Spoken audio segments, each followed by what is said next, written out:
Good morning. So, vacuum na, vacuum. So, pangatlong unit ng blast freezer.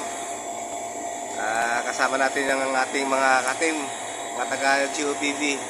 Yan, umiinom ng ng gin.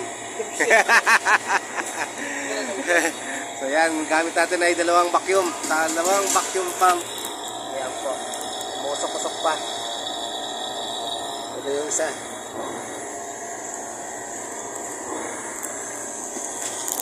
Ayan mga boss, dalawang vacuum po ginagamit natin. So, vacuum po ito ng 8 oras.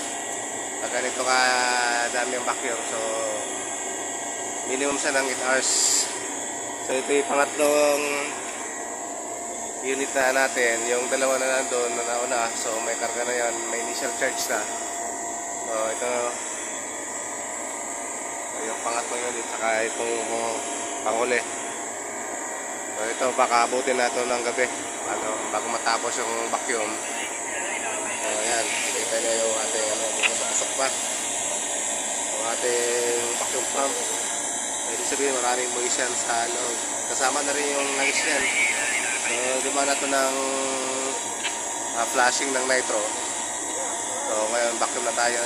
Palit na rin tayo ng ng langis na pag-play kanina. Saka yung ating filter fork. So, nagpupunta tayo. So, sa ngayon, yung ginagamit nating langis dito ay ito.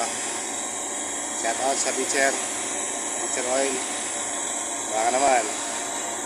Ayan ang ginagamit ko natin dito. So, mas maganda itong klase ng ng langis kaysa doon sa ibang mga langis.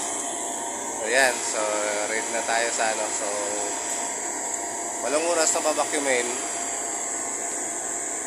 Pagkatapos karga na tayo ng freon. Ito ay dating 404. So papalit tayo ngayon ng refrigerant. Papalitan natin ng 507. So yung dating mga yan, mga tangke ng 404, yun ang papalit natin, yung kulay green na yun. So 507 na siya.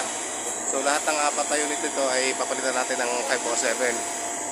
Kasi para hindi magkalituhan kung ano ang ikakarga. So lalahatin na natin ito ng 507. Instead na isa-isa papalitan. So lahat na ito ay papalitan natin ng 507. So antayin natin hanggang mamaya. Siguro puputuloy ko muna ng pagsamantala. Balik na lang ulit mamaya pag nagkarga na.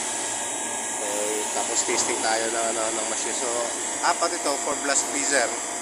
So kailangan sabay-sabay ito papanda rin para hindi problema yung mga makina. So sabay-sabay ito mamaya papanda rin. Okay, bukas, so papakita ko rin sa inyo bukas kung paano namin ito papanda rin, kung ano magiging resulta, kung lalamig ba yung ating kwarto, ating blast freezer. So ang capacity nito ay 5 tonners. So 5 tons na blast freezer, 4 na unit na Beecher at 30 horsepower. So ito yung pangatlong unit na binabacuum. So mga nakalauna, so hindi ko na mag-vlog. So hindi ko na na-reviewan. Busy rin tayo sa ibang area. So dito naman yung ating mga kasama, yung team ng GOPV, yung team Baklasan, marami din ginagawa kasi. So kaya binigyan namin sa kanila itong trabaho. Kasi kung kami ang gagawa ay matatagalan. So kaya naman gawin pero matatagalan kasi nga ilan lang yung personnel namin dito sa kanila dahil contractor sila. So marami silang tao, marami silang available na tao. So halos 24 hours silang gumagawa ngayon. Assist lang kami dito. So lahat ng pangangailangan nila supply namin, freon, langis, filter core. Yun yung mga pagdating sa mga control, ano yung mga itatanong nila. So yun lang, tinuturo na lang namin sa kanila. So far okay naman. Sana maging tuloy-tuloy, maging okay lahat para magamit na namin itong blast freezer.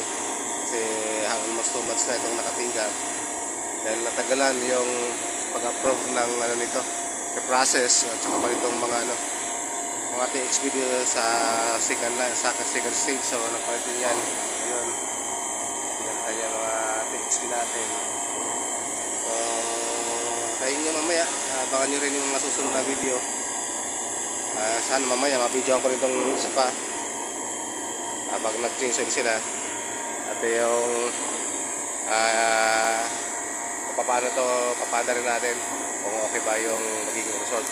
So far ito ngayon ang ating cage. So almost malapit siya. So ito siyang babakyumin. So yan, shout out sa ating mga ka-team.